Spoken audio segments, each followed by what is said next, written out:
Hello, everybody. Welcome into Hard Truth Distilling Company's Indiana Football Postgame Show, coming to you from Indiana's Memorial Stadium on a night full of fireworks, and they all came on the field as Indiana's offense explodes for 77 points to set a school record that was set in 1901. Even Coach Griffith wasn't around to see that one. They put yards up, baby. I'm talking 701 yards to break another school record. For all of you who keep saying, oh, they got to prove it to me. They got to prove it to me. How you like me now, everybody? Hello, Jim Coyle with you. Glad to have Coach Griffith with us. Dylan Powell. Mitchell Paige may be able to join us once he gets en route home. But, guys, welcome aboard. Good evening, sir. I was able to get back from our game here in the greater Fort Wayne area and followed the Hoosiers while I was doing the broadcast. And, the fireworks were so big, they tilted the scoreboard.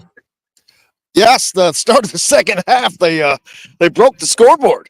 And I guess it started working again. I didn't even pay attention. There was so much going on. But this was a crazy night because not only did Indiana do what they did, and everyone saw that, 10 offensive touchdowns. There were 11 total. Is that right? Am I doing the right math? Of those, 9 different players score a touchdown. That's got to be a record just because of the points record. But 9 different guys. You want to talk about diverse. I thought that this offense was going to be a very multifaceted offense. Of course, this is Western Illinois, but I don't care. They put 9 different guys in the end zone without working to do that, Coach. Yeah, I think Kurt Signetti had mentioned it somewhat during the week about, playing a faceless, nameless opponent. And the standard is the standard, and the guys had to play to the standard. And I don't think there's any question, looking at it from a perspective of, on the surface and not rewatching the game play by play. They played at a high level offensively. Curtis Rourke had a monumental game in terms of his throwing, 15 of 17, no interceptions. 268 yards, 2 touchdowns, and he had the big plays tonight. The big 71 strike to Surratt and big one to Addison Cooper, I think was about 30 some odd yards. So they got some of their chunk plays offensively, which is nice to see. But even beyond the offensive performance, again, another solid defense performance tonight, outside of giving up the 3 points there prior to the halftime. But look, this is a game that you look at, you get better, and you move on. And this is where the coaches are going to do the best work, is fighting the complacency. Didn't see that tonight. Didn't see any complacency in the play where they, started fumbling around on the field. They kept the pedal down and, like you said, got a lot of guys in and got positive minutes for them, and feel pretty good about how they played. Absolutely. Is Dylan with us yet? I'll take that as a no. Just let us know when you jump on. This was amazing. I knew this was going to be a walkover. I said it on the show today that Indiana should be able to score virtually every time they have the ball, and they did. There was only one true drive that they got stopped, but that's when you've got your third-level quarterback in. Not to blame him. He almost got loose for a touchdown there. But the fact that they took care of business on every drive. Last year we talked about the penalties, 9 penalties, 8 on the offense. This week, 2 total penalties. That's a big eraser right there. That's getting rid of a lot of junk and allowing your offense to keep rolling, and which is exactly what happened tonight. Everything looked to be in sync. Of course, we're talking about a Western Illinois team who gave up 600 yards to Northern Illinois last week. So They've given up 1,300 yards in 2 games. How would you like to be that defensive coordinator? Well, no.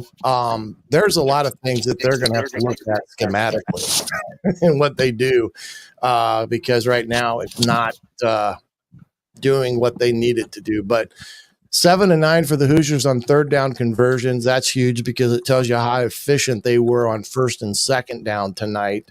And we're able to get, 2 picks. I don't remember what the fumble scenario was tonight, but the 2 picks by the defense, again. Indiana had 0 fumbles on the night. 0 turnovers on the night, which is another big positive for a game. And remember, this is the game that normally would have been Louisville that Scott Dolson, bought out of to play, this game here.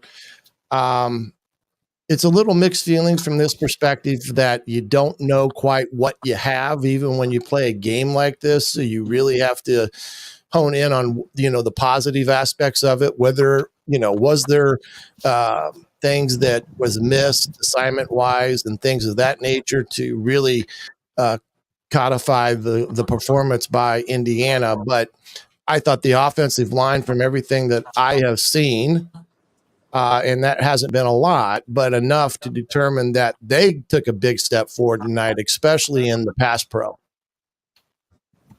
Yeah, and while I agree with you, especially when you're playing a much lesser opponent, you're going to wonder, what have you really achieved? But just going through a daily practice, it's hard to not make little mistakes, a little offsides, a little illegal procedure here and there. Didn't happen tonight in a game situation. That's huge for this Indiana team going into a big game next week as they will open conference play. We can finally talk about UCLA without getting slapped on the hand, baby, because that is next up. And I guarantee you, UCLA is going to watch this and go, shit, that's going to be a lot to stop. Pardon my language, but we're not on radio, so I can say that.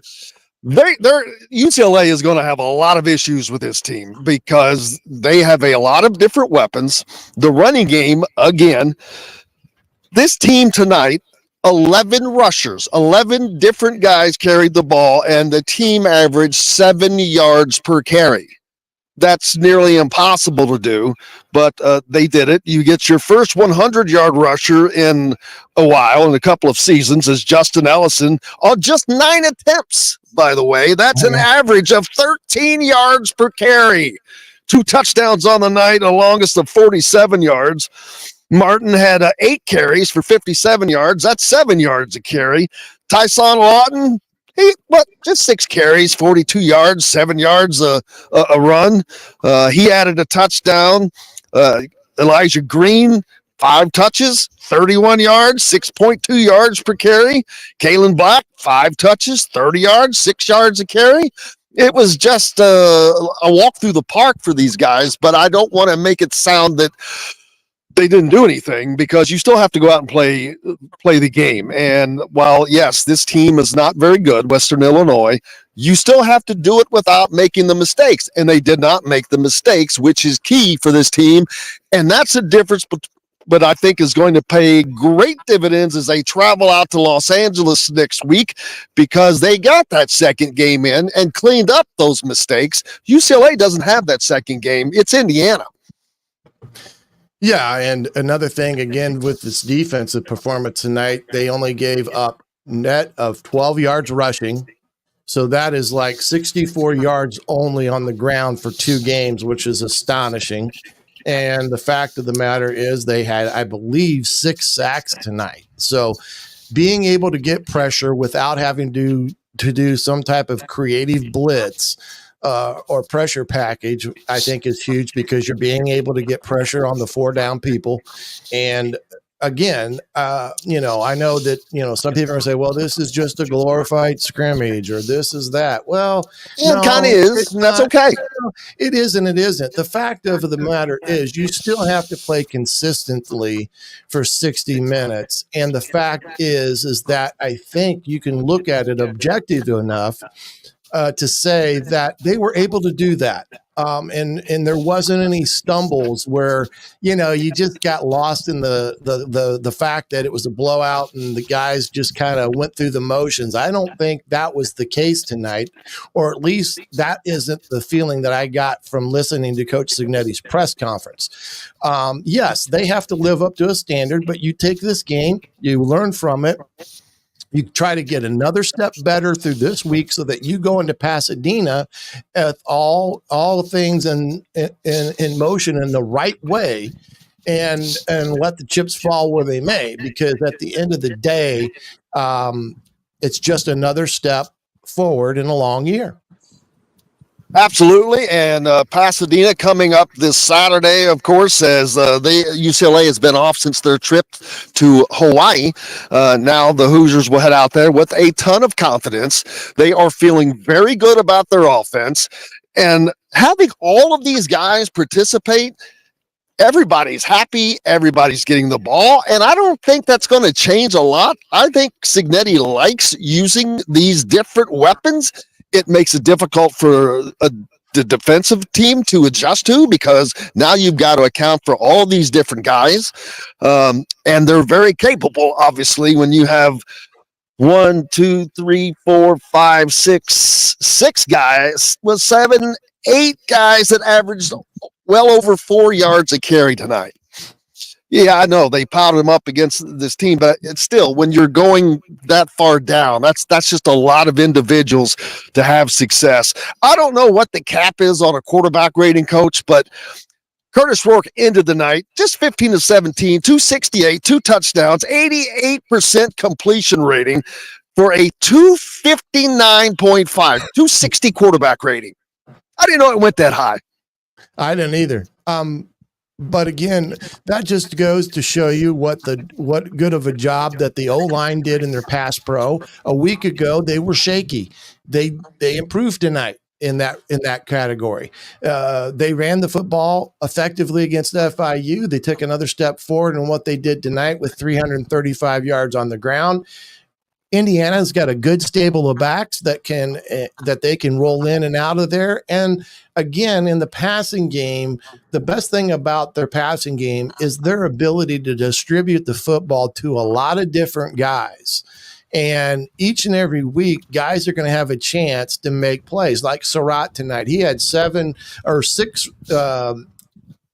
catches for that 137. I only think he had 2 receptions week 1. So it's going to change based upon, many factors of how a defense is playing, but they can distribute the football to many different players in their wide receiver room.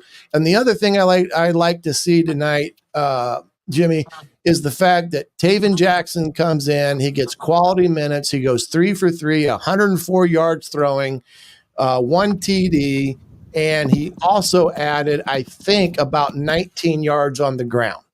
So it's important that Taven had a night like that, because he's one step away from playing, and he has to come in and play with confidence and not have the consistency issue. So that was also good to see. I can tell you something that has changed, and that is the weather, Coach. I forgot. I meant to bring a jacket tonight because I knew what it was going to be like. And dang it, it's chilly out here, baby.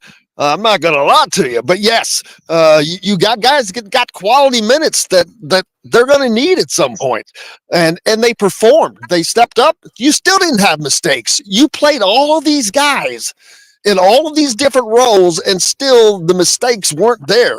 That has got to be a gigantic sigh of relief, or leave Kurt Signetti feeling pretty good going into next week's game. Well, absolutely. And the fact that you could get some of your depth, quality minutes, especially up against like the offensive line, and what they were able to do there, rotating some guys in and still being able to run the ball effective, that was a big boost. You got a number of quarterbacks into the game. All 4 of them got some snaps in this game. Your favorite name, Alberto Mendoza. One for one. And again, quarterbacks as a whole, 19 of 21, 378, 3 touchdowns, and 2 big plays of 71 and 69 from those quarterbacks tonight. So that's a pretty darn good day at the office. Taven Jackson ended with a 501.2 quarterback rating, by the way. Yeah. 304 yards, a touchdown. Alberto Mendoza, 1 of 1, 6 yards, 150.4 quarterback rating. Not bad for just a cup of coffee on the field tonight. Yeah. But getting these guys all quality minutes, again, huge, because one of the biggest problems for Indiana has always been depth. And it doesn't matter what position you're talking about. That's always been an issue. Linemen especially, but even skill players. And they are developing a deep roster of skill players. We already know about the running backs room. Haven't seen a ton from the receiving room, although there was a lot of receiving yards tonight, obviously. 268 yards from Curtis Rourke and another 104 from Taven Jackson. I mean, 370 yards passing on the night. Actually, a little bit more than that with 378 for everything. Not a bad night. But it's just the rhythmic getting in rhythm, and the offense is in sync. Though defensively, that one drive, it just, as I know what it does to a coach, but to give up the shutout in the first half against the first team, that was a 75-yard drive too. Yeah. It wasn't like they picked up a fumble at the 15 and was able to get it in. That was a 75-yard drive. And as a matter of fact, if you take that off of the total yardage for the rest of the game, they're at what, like 46 yards on the night.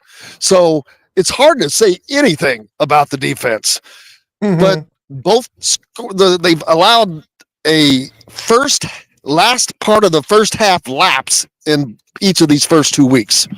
You heard Coach Cignetti mention this in his press conference, and this is something coaches look at when you talk evaluations. You look at the last few minutes of the second quarter and how you play and how you come out in the third quarter. And he said that the last 2 weeks, how they've played in the latter minutes of the second quarter, and defense is included in this, has not been to the standard that he expects. You know, they've given up points in those last few minutes of a quarter. Now they've come out in the third quarter and played well. They've started the game well, and they finished well. But that period of time there in that latter part of the second quarter is a little concerning when he talks about his standard of what he expects his kids to play up to. And so he's going to evaluate maybe what is occurring there because he wants to get it fixed. But defense again, Kamara, 2 sacks, 2 TFLs for 14 yards. Tyreek Tucker had a really good game, 1.5 sacks tonight. Of course, Aiden Fisher leading the way once again with 9 total tackles. And again, a solid performance by him and Linnell Carr played a pretty good ball game as well, just looking at the statistical aspect of things. So you really can't pick too much on the defense. They have played lights out, especially when you talk about run defense. You have to stop the run. And fortunately, Indiana has done that the last 0.5 yards per carry tonight allowed. Yeah. Well, if you look at that Akron game a year ago, and it went into overtime, Akron really exploited Indiana in the run game that game against defense that everybody was very optimistic about. And that game kind of put everybody back on their heels. But again, A to Z, you got to give them credit. We'll figure out watching film and critically evaluating how every position played. But at the end of the day, you're 2-0 heading into Big Ten play next week on the road at UCLA on a Saturday evening, 7:30 start on NBC. So there's a lot of things to be looking forward to when you head out west. Yeah, and I've long thought that Indiana was going to win that game. I feel more confident that Indiana is going to win that game now. I'm only wondering, are they going to go in as an underdog or not? Because I want them to. Because I'm going to bet on that game, people. I'm telling you. I think that they'll be the underdog, but after this performance, I don't know. We'll find out how much trust Vegas and the national pundits have in Indiana after this. They'll look at it as like someone said, a glorified scrimmage. Doesn't matter. You still had to do what you had to do, and they did it. But Indiana does not get a lot of respect, as they will have to earn that. But I think next week will be I'm not going to say it's the first step. I think they've already taken that first step, but that's going to be another step in earning that respect and going forward. And with all the talk of the fans and all that stuff, once they get past Charlotte and get into home conference play, Maryland is that first game. If this place is not full, I'm going to be shocked because Maryland's going to be good. They're a good team. Yeah. That's going to be a good game. Then you go on the road to Northwestern, but you come back, Nebraska here, Washington here, Michigan here, Purdue here. You better get a ticket, people, because there won't be any. I think Indiana will set some more records this year, and I'm talking about sellouts. I can't imagine that they've ever had more than 2 sellouts in a season, and that would be when Ohio State and Michigan came to visit. Yeah. This is going to, that changes this year, I firmly believe, because of the schedule, in addition to how well they're playing. I think that it's going to it will take care of itself here pretty soon. Indiana now has to get things back together.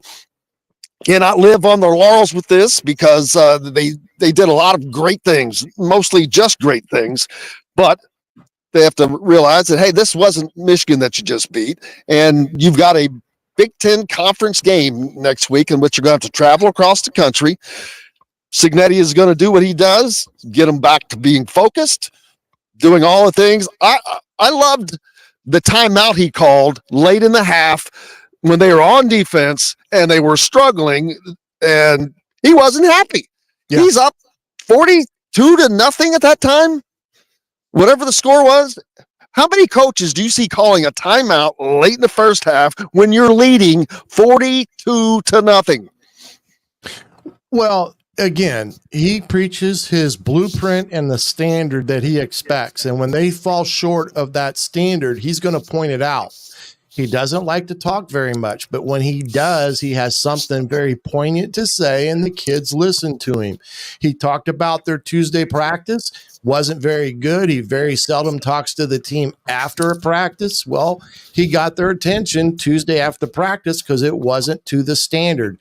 Just like tonight, when he takes the time out there, it wasn't to the standard. Now, they're going to fight complacency now. They're going to have the, make sure that the kids are still playing and upping their standards of what is expected as a unit, as a team, as an individual all next week.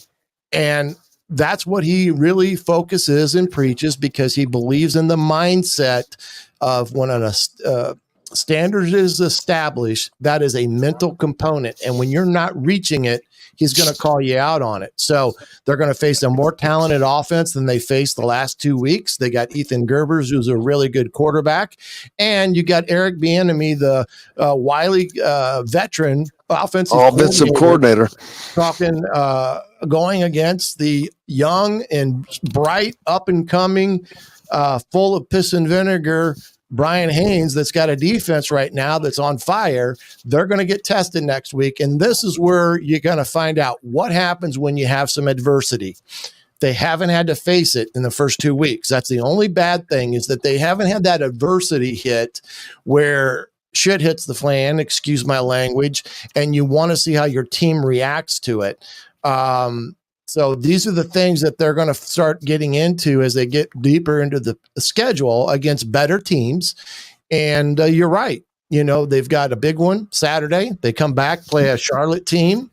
And then you got Maryland and Northwestern. These are the two teams, when you think about it, the next 3 games of Big Ten play are the 3 type of games that Indiana must win to have the season that they want to have. This is what separates an 8-win, 9-win season from being 5-6, 6-6, or whatever on your schedule when you don't beat teams that are equal or in the same arena as you as a football team.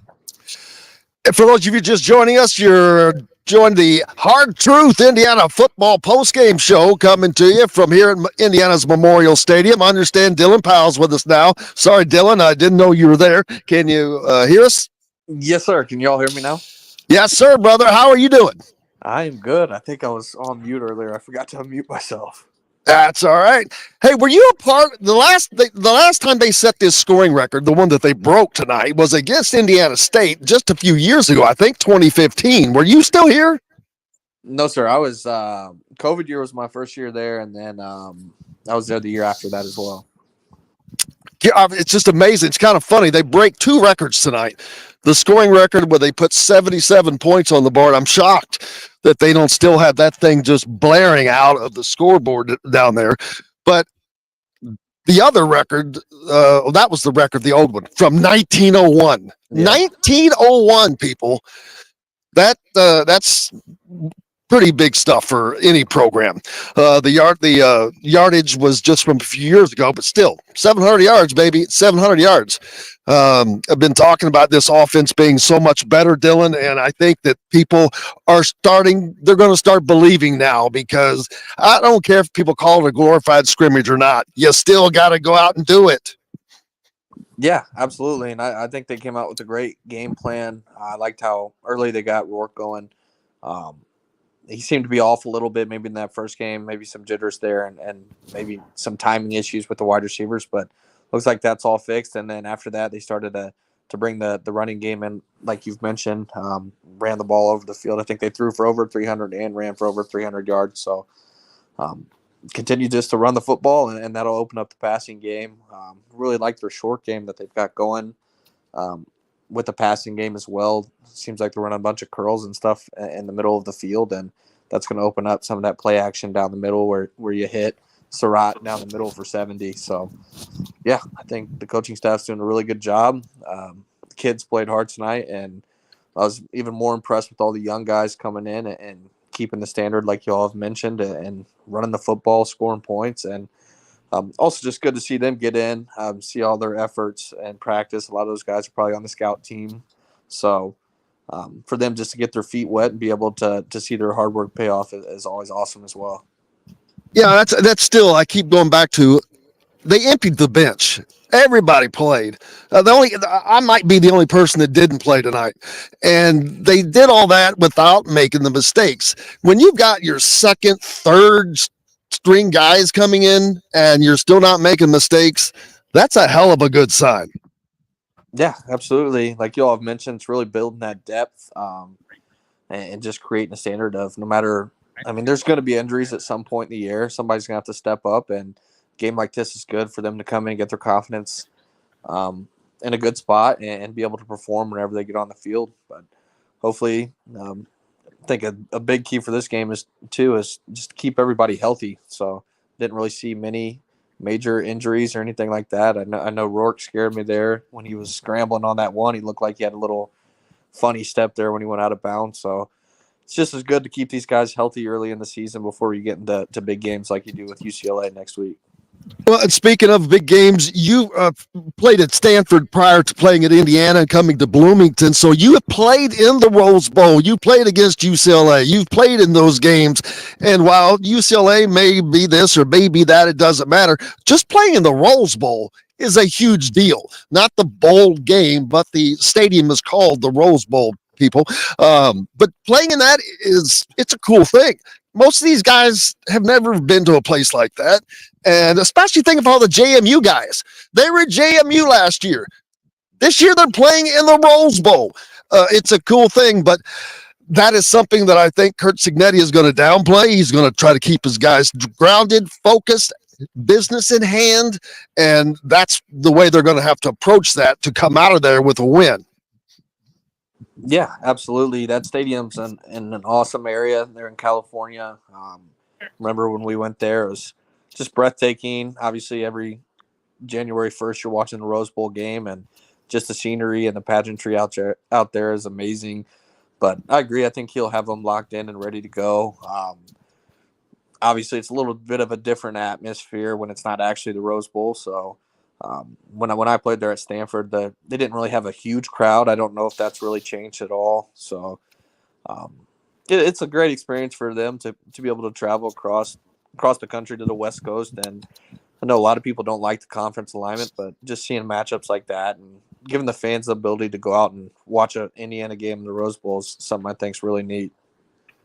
Absolutely. I hope it's a hell of a lot warmer out there. I'll tell you that. We cock this back here to make sure everybody can see the victory flag flying back there. 2 weeks in a row now, Indiana waving that victory flag, and that's something that could wave a lot this year, Coach. Indiana, like I said, they broke records tonight. I don't think they're done breaking records this year. I think there's going to be a massive change. I believed that all year, but I believed it before the season started because I just believed it. When you are around someone like Curt Cignetti and how he's doing things, you see it, you understand it, it makes sense, and you're like, okay, that works, I get it. That's why I believed that they were going to be good. That in addition to the schedule and a few other things, but this is for real, and people better jump on, man, because I think it's going to be a hell of a fun ride for Indiana fans this year if they jump on. Well, there's no question the opportunity is right there in front of them. Now they're the ones that have to seize the opportunity and take full advantage of every opportunity that they get to capture victories or, get better, a little better each and every day. That is going to be the standard that they're going to have to live up to. Fighting complacency is one thing that when I talked to Bryant Haynes and their success at JMU, I said, what was the biggest concern or obstacle that you guys were concerned about with the team they had last year that was undefeated and ranked in the top 25? And I was kind of surprised of the answer. He talked about fighting complacency each and every day and making sure they lived up to the standard.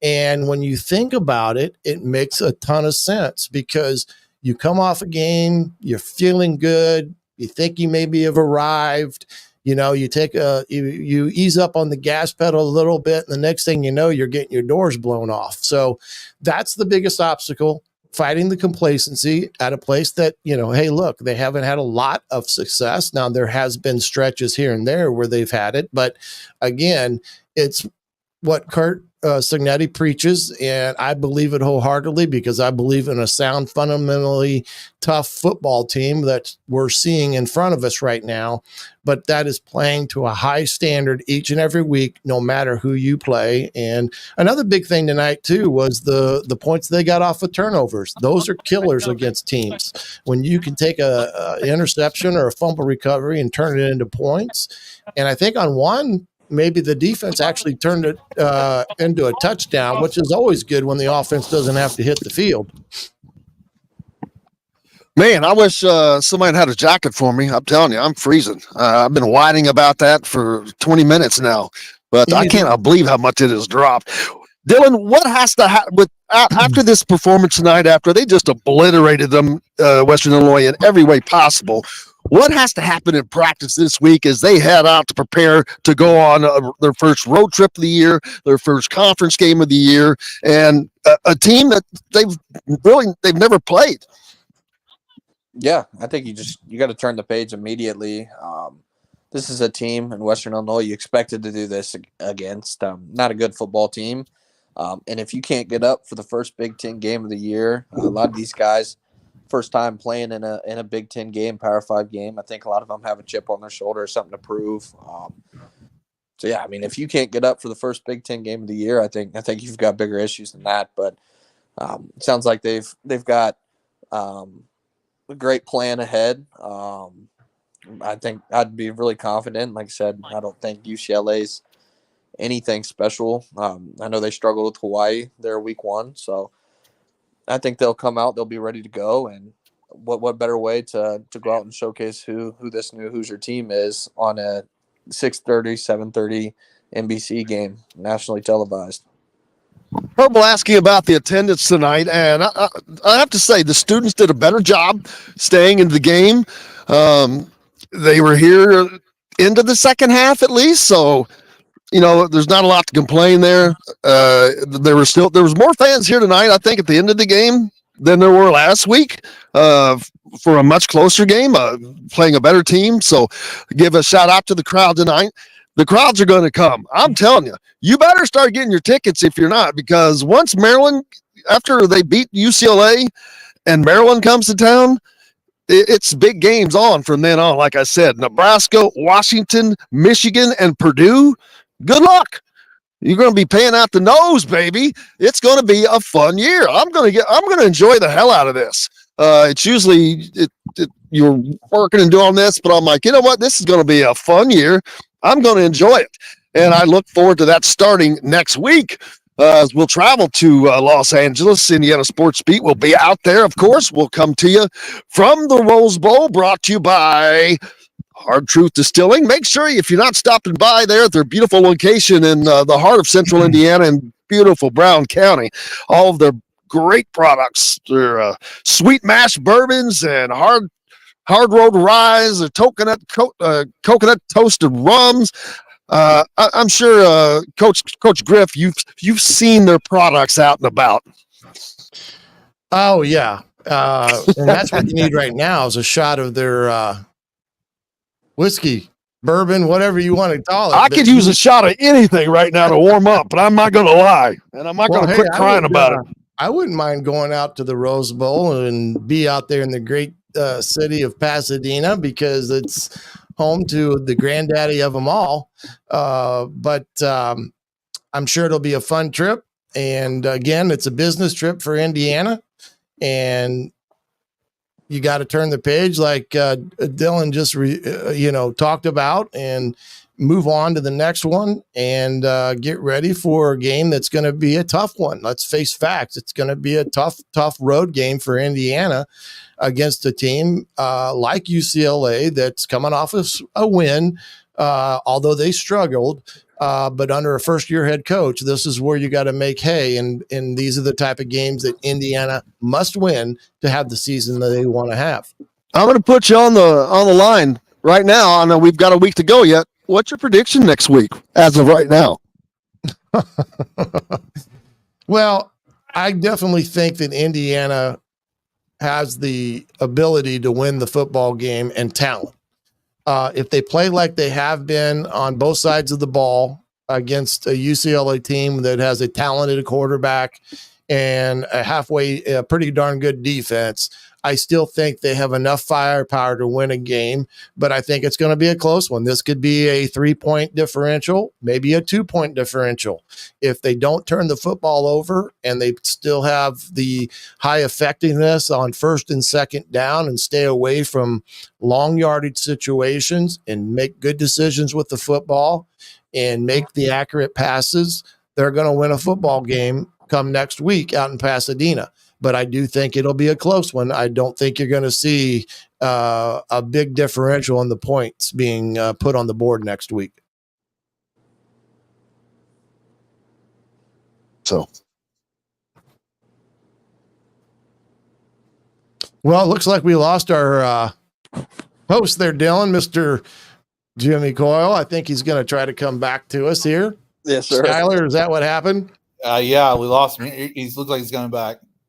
Well, you always got the chance to reboot. I hope so. Well, we can keep going. Dylan, I haven't had a chance to meet you, but good to hear from you here at Indiana Sports Beat Radio. Appreciate you. And it's nice to meet my you. son played for Indiana back under Kevin Wilson, so there is a tie to me being in the huddle, so to speak. Okay. Awesome. Coach Griffith coached at Ball State as well. Grateful to have both of you guys on. And Dylan, sorry about the little mess up at the beginning.